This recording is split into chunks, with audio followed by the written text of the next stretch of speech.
students. Today we will discuss a topic of vitamins. Vitamins come from two different words, that is vital plus amines. So vital here means the essential and amines means all vitamins come from amines, but there are some exceptions.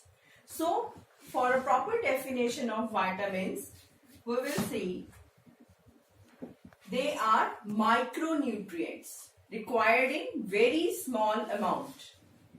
They are micronutrients which are required in very small amount, but their inadequate diet results in certain deficiency diseases, right? So now we come to the classification of vitamins. So basically vitamins are of two types. First is fat soluble and second is water soluble. As the name indicates, fat soluble, that means they are stored in the body for a longer period of time. So their regular supply is not required. Whereas water soluble vitamins, they are water soluble, so they are excreted in urine very easily. So their regular supply is required always. So we have four types of vitamins. Fat soluble vitamins A, D, E and K. And water soluble vitamins, we have two types, vitamin B and vitamin C, right? So how you will remember that vitamin A, D, E, K? By the formula of ADEC. They all are fat soluble vitamins. ADEC. You will remember the ADEC, right? So we'll start with one by one. We will take up all the vitamins. So first of all, vitamin A. It is found in fish liver oil, milk, butter, cheese, right? And then what are the functions of vitamin A? First function is that it helps our body in adaptation to dim light. So adaptation to dim light. So you know students, we have two cells in our eyes, rod cells and cone cells. Rod cells are for bright vision and cone cells are for vision in dark, right? So when we are getting the sufficient amount of vitamin A in our diet, then we can see properly in dark as well as in the bright light. Then the second function is it promotes the growth, overall growth of body. Then it helps in providing resistance to various bacterial infections, and in the last it prevents the keratinization of skin. So coming to the deficiency of vitamin A. Deficiency is, if you don't take vitamin A in your diet, it will lead to night blindness.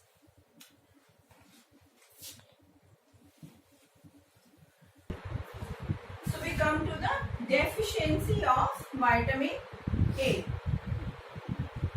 It is, first is night blindness. It is also called as nyctalopia.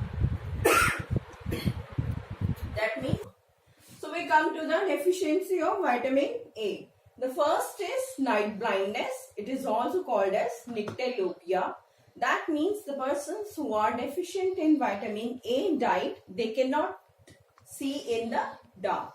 they have a problem in adjusting to the dark vision. And the second is xerophthalmia, which is called as dryness of eyes. Your eyes become dry and tears don't come out, right? Now we come to the second vitamin, that is vitamin E. It is called as anti-sterility factor, and its main function is it is an antioxidant.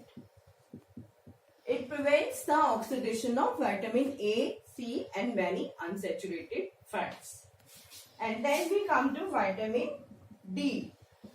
This vitamin is called as anti-rachitic factor.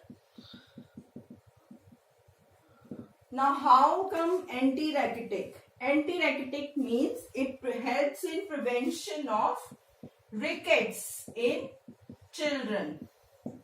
Rickets in children and osteomalacia in adults. Rickets is due to deficiency of calcium in our body.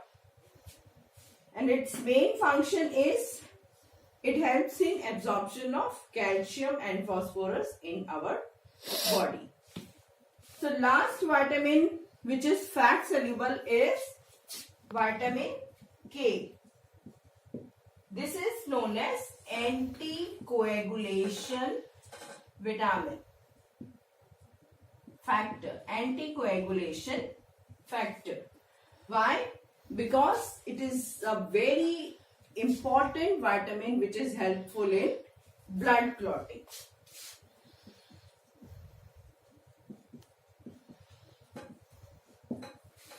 Now how it is helpful in blood clotting? The deficiency of this vitamin helps in decreasing the concentration of prothrombin, which is required for the conversion of fibrinogen to fibrin. And fibrin is formed at the last of clot formation, right? So if there will be no vitamin K in your diet, that means there will be no clot formation and the person will always suffer from hemorrhages.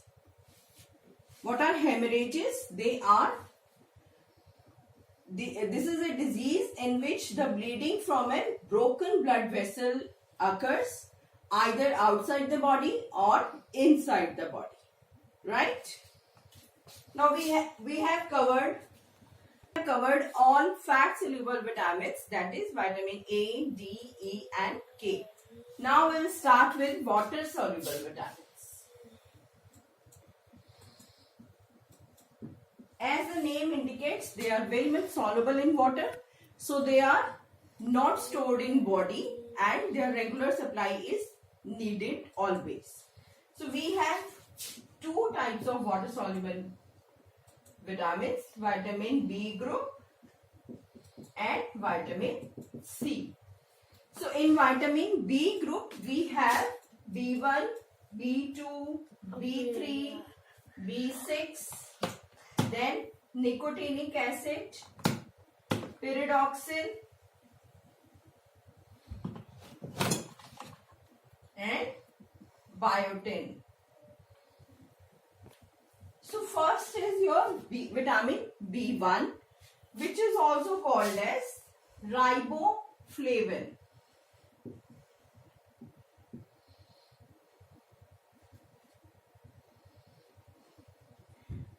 This is called as thiamine. Vitamin B1 is called as thiamine and B2 is called as riboflavin. Now the function of vitamin B1, that is thiamine, it helps in releasing the energy in the form of TPP, that means thiamine pyrophosphate, and its deficiency gave rise to beriberi. Now what happens in beriberi? There is inflammation of neurons and muscular weakness. Second vitamin is B2, also called as riboflavin.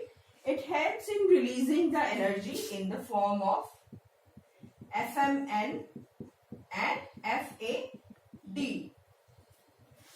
FMN is flavin mononucleotide and FAD is flavin adenine dinucleotide. Its deficiency gives rise to ariboflavinosis. Third is your vitamin B3. It is also called as niacin. It helps in releasing energy.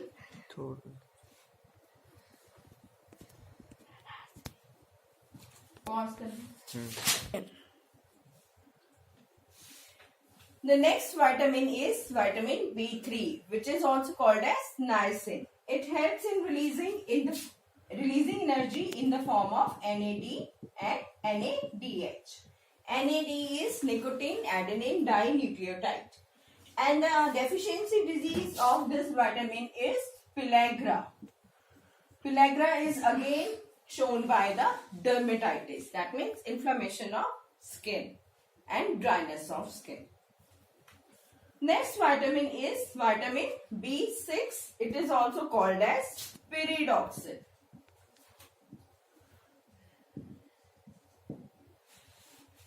It helps in releasing energy from glycogen and it also helps in transamination and deamination reactions.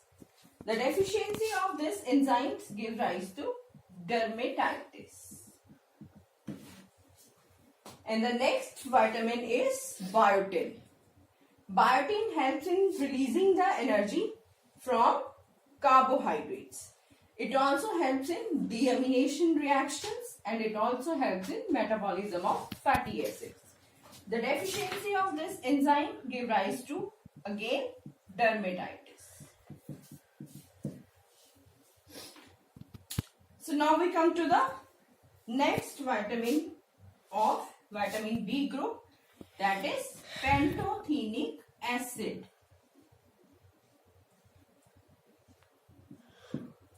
It is a component of coenzyme A and ACP, acyl carrier protein.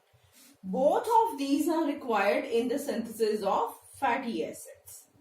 And its deficiency, again, it gives rise to dermatitis.